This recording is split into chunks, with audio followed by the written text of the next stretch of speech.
Vamos a empezar. Qué bueno que hola. Qué bueno que regresaron. Ahora vamos a continuar con la sesión de la tarde. Antes quisiera presentarme definitivamente. Yo soy Tabaré Arroyo Currás, trabajo para BBF como director de energía sostenible para América Latina y el Caribe. Y bueno, un poquito voy a coordinar esta sesión vespertina. Creo que ha habido un par de cambios en la agenda, simplemente para que lo tengan presente. Hemos, por los tiempos, recorrido la agenda hacia adelante. Entonces, ahora tenemos este panel 2, que es sobre cadenas de valor para la transición energética justa. Y tenemos una presentación que yo voy a dar que se integra al panel. Entonces, vamos a hacerlo todo más dinámico.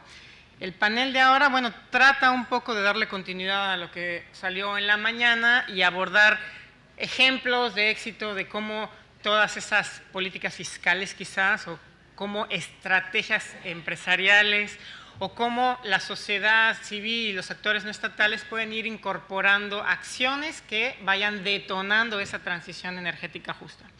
Entonces va a haber, yo creo que un panel bien interesante con 3 especialistas: a Sara López, que es gerente de desarrollo de negocios en Enel Green Power, una de las grandes empresas en el mundo, en América Latina, una de los grandes desarrolladores de proyectos de energía renovable. Tenemos a Ariane van Endel, que es coordinadora de justicia ambiental en el Centro Ecuménico Diego de Medellín, en Chile, quien va a compartir con nosotros también desde la perspectiva de las comunidades de fe, cuál es ese trabajo que ellos están haciendo en temas de transición energética. Y bueno, finalmente tenemos como nuestra moderadora, que va a jugar un papel de facilitadora en esta conversación, que no puedo dejar de decirlo, estamos muy orgullosos de que sea un panel solo de mujeres, porque ya tuvimos un panel solo de hombres. Entonces, Ana Sánchez, que es especialista en empleos verdes y sostenibilidad. Entonces, la idea de este segundo panel es un poco ir conversando sobre ejemplos de consecución o ejemplos que han movido o están moviendo la agenda de la transición energética. Antes, para ir introduciendo, yo les quiero comentar un poquito. En la mañana ya tuvimos una presentación maravillosa de Anabela explicándonos un poco cuál es esta definición de transición energética justa. Y la verdad es que las definiciones, bueno, cada quien tiene una definición hoy día sobre qué es transición energética justa, entonces no nos podemos perder la oportunidad de nosotros como sociedad civil ambientalista, como BBF, quisiéramos también dar algunas ideas, ¿no? Entonces, un poquito lo que yo les voy a hablar rapidísimamente es, bueno, ¿cuál es esta definición de lo que nosotros consideramos o empezamos a ver, porque tampoco es una postura institucional, estamos también aprendiendo del proceso? ¿Qué es esto de la transición energética justa para nosotros? ¿Cuáles son estos desafíos que nosotros vemos? ¿Cuáles son esas grandes oportunidades? Y sobre todo, ¿cuáles son estas palancas que pueden quizás ir moviendo la agenda de la transición energética justa? Quizás empezar diciendo que, bueno, obviamente hay 2 elementos, ¿no? Acá la parte de motion, de dinamismo, perdón, de transición, y la parte de justicia. Y me gustaría hablar un poquito de justicia. Obviamente, justicia es un concepto bastante complicado de definir. Hay mucho trabajo filosófico al respecto. Algunos lo toman como un instrumento de movilización social, algunos lo toman como un precepto moral.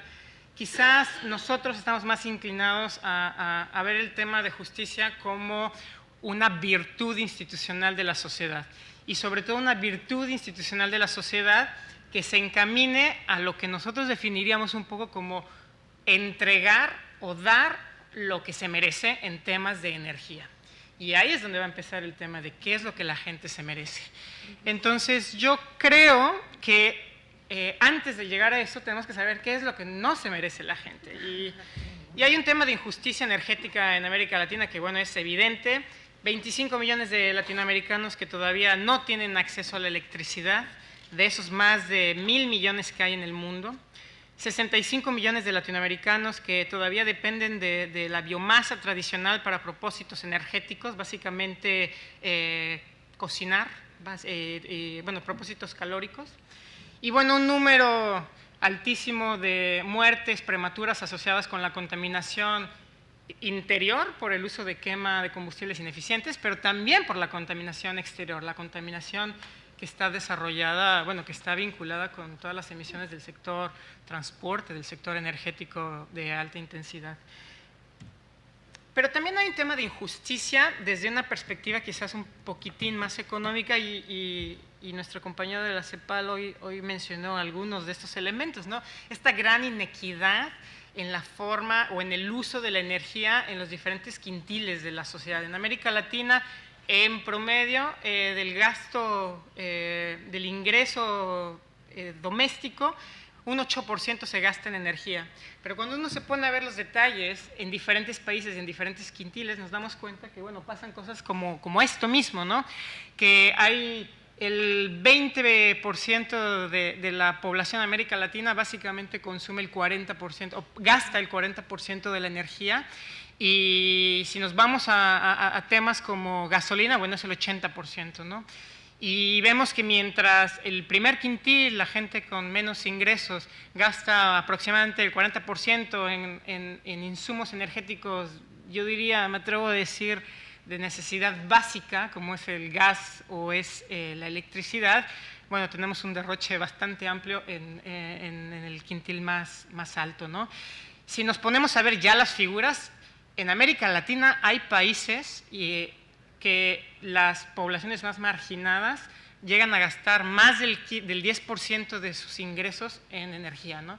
Entonces yo creo que es un componente importante de lo que consideramos como un poco de la injusticia energética que se vive en la región. Vemos también que hay una injusticia, y esto es un poco quizás más abstracto, ¿no? La distribución de los recursos fósiles. Vemos que hay países que tienen mayor presencia, mayor acceso a ellos y por tanto los encaminan sobre todo o los explotan bajo dos argumentos. Uno, crear seguridad energética, tener un acceso permanente a la energía, pero por otro lado, tener una fuente de capital, de ingresos, ¿no?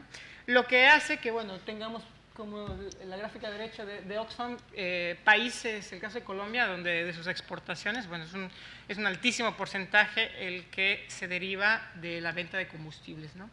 De la exportación de combustibles. Y en ese mismo tema, bueno, entramos ya a esto de la justicia climática, ¿no? Una justicia que sabemos, o una injusticia climática que sabemos que afecta sobre todo a los más vulnerables. Para una breve acotación de qué es el cambio climático, cómo se genera este cambio climático, bueno, básicamente los gases de efecto invernadero crean ese tipo de chaqueta que lo que hace es mantener la temperatura, digamos, aumentar la temperatura en condiciones normales en el mundo, dada la acumulación de estos gases de efecto invernadero que están altamente asociados con la actividad humana, ¿no? El 75% de los gases de efecto invernadero en el mundo son derivados de la quema de combustibles fósiles, ¿no? El aumento de la temperatura, las trayectorias actuales nos llevarían a algo así como 3 grados centígrados, que sería bastante calamitoso. Y si nosotros no quisiéramos llegar a eso, pues tendríamos que empezar a dejar de quemar combustibles fósiles. Y hay diferentes conceptos de cómo esto se reflejaría numéricamente, y está la idea del presupuesto de carbono, que es cuánto más carbono podemos seguir quemando para que deje de acumularse en la atmósfera. Y cuando uno empieza a hacer la desagregación, pues resulta que si quisiéramos llegar a un límite que sería, como lo considera la ciencia, permisible para la humanidad, sostenerse en las condiciones que hoy en día consideramos como benevolentes, pues al menos en América Latina tendríamos que dejar de quemar el 42% de nuestras reservas de petróleo, el 56% de nuestras reservas de gas y el 73% de nuestras reservas de carbón. Entonces estamos hablando de que también hay un tema de no solamente un inacceso a ciertos combustibles, sino aquellos que tienen esos combustibles que podrían utilizar para su desarrollo, bueno, un día también están expuestos a una situación donde quizás ya no puedan quemarlos, ¿no?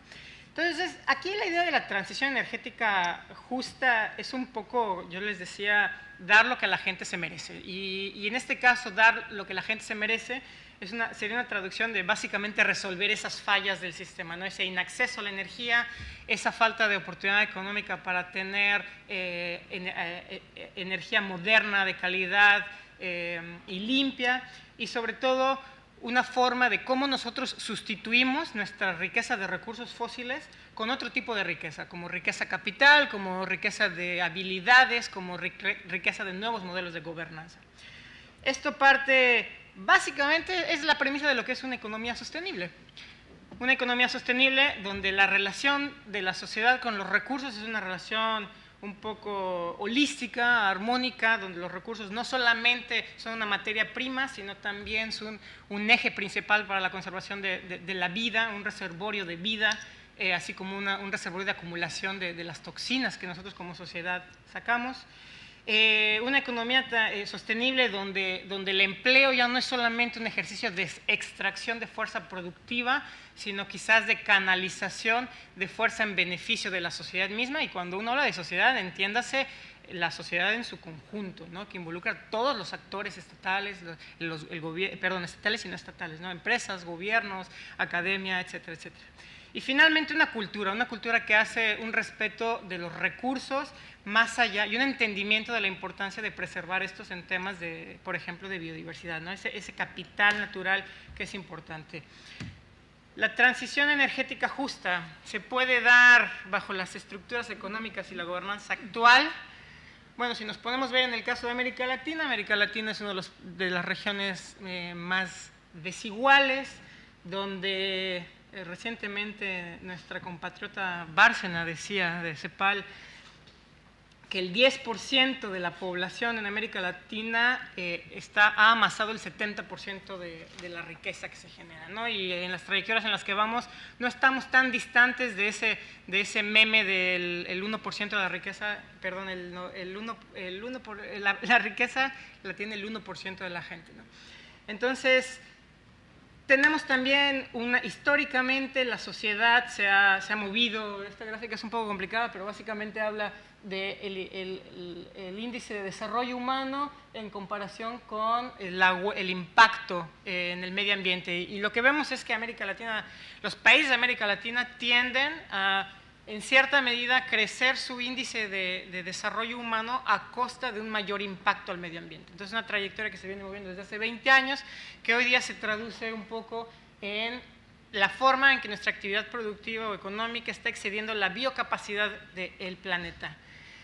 Y hablemos de cosas un poquito tecnológicas. Salió en la conversación de, bueno, sí, las energías renovables generan empleo.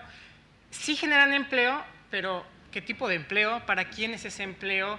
Y cómo gestionamos ese empleo, ¿no? Entonces, una de las grandes barreras es que es cierto que en esta transición sí va a haber afectados, y va a haber afectados que pueden ir en mayor o en menor medida en función de cómo nosotros gestionamos esos impactos distributivos. Entonces, mi respuesta un poquito es, no se puede tener una transición energética justa en el paradigma actual. Y de ahí la importancia de nosotros, como sociedad civil, empezar a transformar la estructura. Empezar a crear ese nuevo paradigma que, por un lado, se impulse por una vinculación entre los actores, es decir, una cohesión entre las visiones que queremos tener a futuro. Por ahí alguien decía, es que no nos ponemos de acuerdo ni siquiera en cuál es la visión que tenemos de energía renovable o de futuros sostenibles. Tenemos diferentes entendimientos. Entonces, de ahí la importancia de tener una visión común, de favorecer cambios estructurales, ya no solamente de arriba hacia abajo, sino también de abajo de arriba. La sociedad civil, por ejemplo, esta es una anécdota que considero linda, en Sudáfrica, la sociedad civil jugó un papel muy importante para terminar con el apartheid a partir de la consolidación o la creación de soluciones de innovación organizacional y de innovación en los modelos de negocios emergiendo de la sociedad civil. Entonces, juntando estas dos y creando un espacio para entregar formas de participación, formas donde haya co-creación, co-diseño de estrategias, entonces ya podemos estar hablando de que estamos haciendo un rebalanceo de los poderes. Hay ejemplos concretos de esto. Nuestro colega Alberto Carrillo va a hablar quizás un poco más tarde de esto. La iniciativa de Objetivos con la Ciencia, de las empresas más grandes en el planeta, de las 500 más grandes, asociados o uniéndose a un movimiento que está basado en ciencia, es decir, estrategias corporativas que se adecuan un poquito en función al objetivo concreto de limitar la temperatura a 2 grados centígrados. El paradigma anterior de las empresas tratando de hacer mitigación parece evolucionar a ya no solamente hacer mitigación, sino hacer mitigación en línea con el objetivo climático que nos une bajo el Acuerdo de París. Otro ejemplo que quizás Ariane pueda opinar, la hoja de ruta en Chile. Básicamente un grupo de gente, 30 y tantas actores de la sociedad, incluyendo empresas, academia, etcétera, etcétera, uniéndose en mesas de trabajo durante mucho tiempo para conformar una hoja de ruta, una visión de energía sostenible para Chile, que hoy día en un 80% está incorporada dentro de la Estrategia Nacional al 2050 del gobierno chileno. Y vemos cosas también como entregar oportunidades para que actores que normalmente no asociamos a este cambio de paradigma puedan tener un rol participativo, ¿no? Las comunidades de fe, el movimiento católico aquí como ejemplo, donde 9 congregaciones, me parece, 9 instituciones católicas ya se han unido en un pronunciamiento para empezar a retirar sus activos financieros de una cartera de combustibles fósiles y empezar a invertirla en carteras más sostenibles. Al fin y al cabo de lo que estamos hablando es de un nuevo contrato social. Un nuevo contrato social que no vea a la sostenibilidad como un fin, sino como un proceso en sí mismo. Pero entonces, ¿cuál es ese fin de ese contrato social, de ese nuevo contrato social? Pues aquí empezamos a hablar un poco de la transición, ¿no? Cuando empezamos a hablar de que ese nuevo contrato social tiene elementos como la co-creación de visiones a futuro, un entendimiento sobre a dónde queremos llegar, uno que nos dé una señal clara de a dónde tenemos que movilizar el dinero que queremos, financiar, los proyectos que queremos financiar, que a su vez nos dé una señal de dónde queremos crear esas capacidades que van a sustentar esa transición, y que finalmente van a alentar no solamente a la cooperación entre diferentes actores, con miras de propulsar esa transversalidad en temas del desarrollo sostenible. Es decir, la transición energética no es solamente un cambio de paradigma energético, sino también es un canal para potencializar esos múltiples objetivos de desarrollo sostenible de los que hoy día hablamos. La teoría de las transiciones es muy sencilla, bueno, no es tan sencilla, pero básicamente pasar de un estado A a un estado B implica muchas cosas. Implica un paradigma político, industrial, científico, tecnológico, cultural, que puede ser impulsado por innovaciones tecnológicas o disrupciones a un nivel macro, ¿no? Entonces, el ejemplo alemán yo creo que es uno, si bien es históricamente, viene de muchos años atrás, pero algo muy importante que pasó en Alemania en el 2011, me parece, cuando vino el colapso de Fukushima tras el terremoto y el subsecuente riesgo nuclear. Bueno, eso movilizó a un movimiento antinuclear en Alemania que en gran medida tenía muchos años tratando de frenar la expansión del parque nuclear. Y eso tuvo una implicación muy fuerte en las elecciones que conllevaron a Merkel a llegar a su segundo mandato. Entonces es muy interesante cómo algo que pasó en Japón tuvo una influencia en algo que pasó en Alemania. Como hoy día podríamos hablar también del fenómeno Trump, cómo está impactando en muchas otras cosas, ¿no? Entonces aquí el punto central es que nosotros como actores no estatales no tenemos que necesariamente esperar a que venga eso exógeno, ni tenemos que esperar a que venga la gran tecnología. Nosotros ya desde ahora podemos hacer muchas cosas. Y muchas de las cosas que podemos hacer son estas. Empezar a crear negocios basados en la pirámide. Hoy día hay un mercado mundial de 4 billones de personas captivas que todavía tienen diferentes carencias, de las cuales uno puede impulsar un modelo sostenible a la par que hacer un recurso económico interesante. Incentivar la circularidad. Se estima que en el mundo hay algo así como $1 trillón captivos que todavía no se están generando simplemente porque hay una cultura de desperdicio. Se puede impulsar la acción comunitaria, el trabajo colaborativo. Hay un trabajo interesante que es el REN 21 sobre cómo las comunidades pueden participar en los mercados de subastas eléctricas en el mundo. Cómo se pueden crear modelos de negocios que impulsen la resiliencia climática y que a su vez también empiecen a crear valor a partir de lo local. Entonces, estas son algunas ideas que seguramente en el panel, con ejemplos concretos, vamos a ir conversando en medida de lo posible. En resumidas cuentas, ¿cuál es nuestra definición de lo que es un JET? Que es una transición energética justa. Bueno, una vez más es quizás hablar de qué es lo que se merece la gente, y lo que creemos que energéticamente se merece la gente es energía limpia, asequible y confiable. Esta transición no puede acontecer bajo el paradigma actual. Hay que hacer una reformulación, un rebalanceo de los poderes y una reestructuración de lo que concebimos como el paradigma socioeconómico, o yo diría sociotécnico. Y finalmente, cómo ese contrato social no es algo utópico y no es algo abstracto. Ya hay ejemplos hoy día donde los diferentes actores no estatales han internalizado ese nuevo contrato social sin siquiera estar necesariamente al tanto de ello. Y bueno, ya el comercial, para que luego no digan que no hablo de mi organización.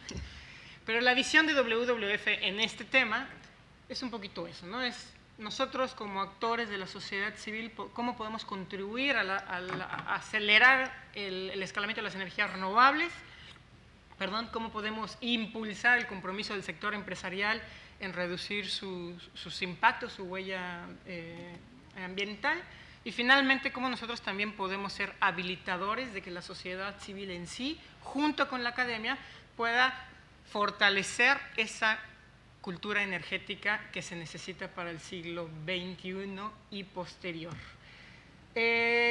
Bueno, creo que eso es todo. No voy a dar espacio para preguntas, sino voy a brincar directamente con nuestras extraordinarias panelistas que seguramente van a poder dar más detalle al respecto.